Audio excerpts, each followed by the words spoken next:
Welcome to Ask Schmehl on MLive.com. I am James Schmehl, and we're in beautiful Comerica Park where the Tigers are participating in batting practice as we speak prior to their series opener against the Kansas City Royals today on Tuesday.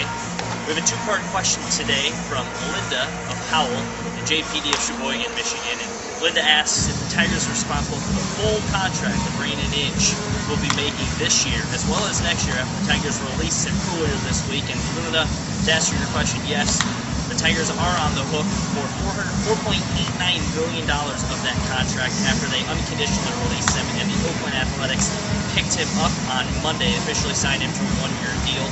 And that is to the prorated veterans minimum. We'll be making about $480,000, a prorated portion of that for the remainder of this year.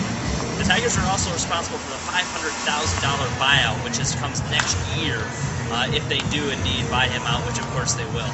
Now JPD asks why the Tigers were so, I guess you could say, faithful to Brandon Inge for all of these years, a 12-year veteran who was finally let go earlier this week. And JPD, to answer your question, I actually don't think the Tigers were as faithful as people are thinking. He only had 20 at-bats into the season.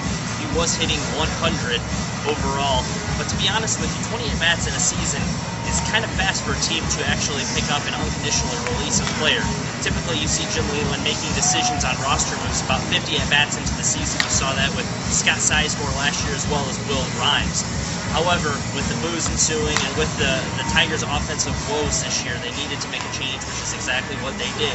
And that's why they need to bring up Brad Elder, who's swinging a hot bat in AAA Toledo. Ultimately, the Tigers needed to show a little bit of faith to Brandon Inge, and they have.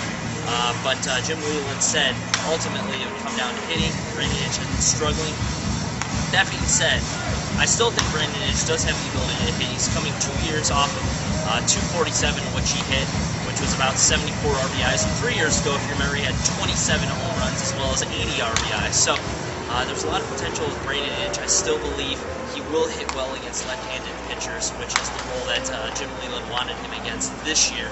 It'll be interesting to see how he'll do in Oakland now that he'll be getting consistent at-bats at third base, a position which he'll be replacing Scott Sizemore, ironically, who underwent knee surgery and will be lost for the season.